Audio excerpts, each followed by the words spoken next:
ज्यादा शिकार होते हुए दिखाई दे रहे हैं और उसकी वजह है E20 ब्लेंडेड पेट्रोल। मैं आपको एक बात बताती हूँ, मेरे एक गाड़ी जो मैं इस्तेमाल करती हूँ वो पेट्रोल की है और मैं आपको ये बताना चाहती हूँ 2023 के बाद खरीदी 2023 में खरीदी गाड़ी है। मैं अज्यूम कर रही हूँ कि E20 कंप्लायंट होगी सर। मेरी गाड़ी पहले मुझे एवरेज लगभग 10 से 11 दे रही थी सिटी के अंदर 10 से 11 का एवरेज दे रही थी। आज वो गाड़ी मुझे 7 की एवरेज दे रही है और मुझे समझ में नहीं आ रहा कि गलती कहाँ करी है हमने। वही ट्रैफिक है, वही रोड है। आपने एवरेज कैसे चेक किया? सर हम तो माइलेज के हिसाब से ना, जैसे हमेशा चेक करते हैं वैसे चेक करते हैं। तो आप मुझे मेरा एवरेज चेक करके बता रहा है माइलेज। देखिए, हाँ। आप कोई भी बात करनी है तो पूरे उसकी जानकारी ठीक है, आप लेकर बताइए सर। हाँ। पहली बात आप ये है, आपकी गाड़ी का इंश्योरेंस है, उसके लिए कोई प्रॉब्लम नहीं।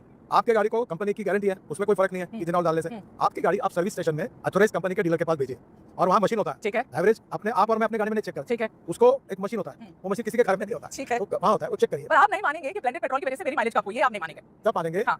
जब आपके पास जाकर वो एवरेज मशीन में रिकॉर्ड आएगा तब मानेंगे। आपने बोला ना वीडियो पे जाकर कि भाई जिसको भी प्रॉब्लम है वो मेरे पास आओ, जिसको भी प्रॉब्लम है डीलर के पास जाओ, बताओ मैं हूं यहाँ पर, अगर कोई परेशानी है मेरे पास आओ। सर जिस दिन से आपने ये बात बोली है उस दिन से इतने सारी आम जनता अब खड़े होकर वीडियो बना रही है जिनकी गाड़ी सीज हो गई है, जिनकी गाड़ी बंद हो गई। मैं एक एग्जांपल देना चाहती हूँ जो मुझे बहुत लगा कि ये इस बच्चे की बात आप तक पहुंचनी चाहिए। 20-22 साल का बच्चा लग रहा था। मैं एक रील मैंने इंस्टाग्राम पे देखी, फोक्सवैगन की नई गाड़ी चला रहा था वो, गुड़गांव का रील था ये। वो लड़के ने बोला कि गाड़ी से वो निकला और रास्ते में गाड़ी बंद हो गई, इंजन उसकी बंद हो गई। उसे फोक्सवैगन को फोन किया, गाड़ी टो की गई, टो करके फोक्सवैगन ने अपने गैराज वो लेकर गए। वहां पे लगभग 10 ऐसी और गाड़ियां थी जिसमें सेम प्रॉब्लम था। उसको बोला गया कि तुम्हारा फ्यूल पंप उसमें प्रॉब्लम है और एथेनॉल की वजह से ये प्रॉब्लम हुई। उसको बताया गया, आप उसको क्लैरिफाई करिए। चैलेंज, मैं किसी के क्रेडिबिलिटी को चैलेंज नहीं कर सकता जी। पर मैं आपको प्रश्न पूछना चाहता हूं। हाँ। सुजुकी कंपनी वर्ल्ड फेम है, मारुति सुजुकी जापानी कंपनी है, ठीक है? ठीक है। मार्केट में 40% उनका मार्केट शेयर है, ठीक है। पेट्रोल की गाड़ियों में, ठीक है। ठीक है? उन्होंने उनके एग्जीक्यूटिव डायरेक्टर ने ऑफिशियली कहा कि हमारे पास इथेनॉल एज फ्यूल के कारण एक भी तकलीफ नहीं है। ठीक है।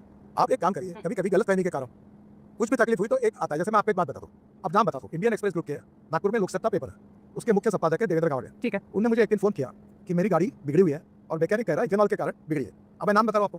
फिर मैंने पूछा आपकी गाड़ी कौन से कंपनी की है? बोले जीप। तो बोला जीप कंपनी की डीजल की है कि पेट्रोल की है? बोले डीजल की है। तो बोला गावड़े साहब डीजल में इथेनॉल नहीं डाला जाता तो बिगड़ के इथेनॉल के कारण। तब उनके समझ में आया कि उनको गुमराह किया गया। हाँ। लेकिन हर कोई गुमराह हो रहा है सर, हर कोई जो अपनी कंप्लेंट आ रहा है वो गलत है।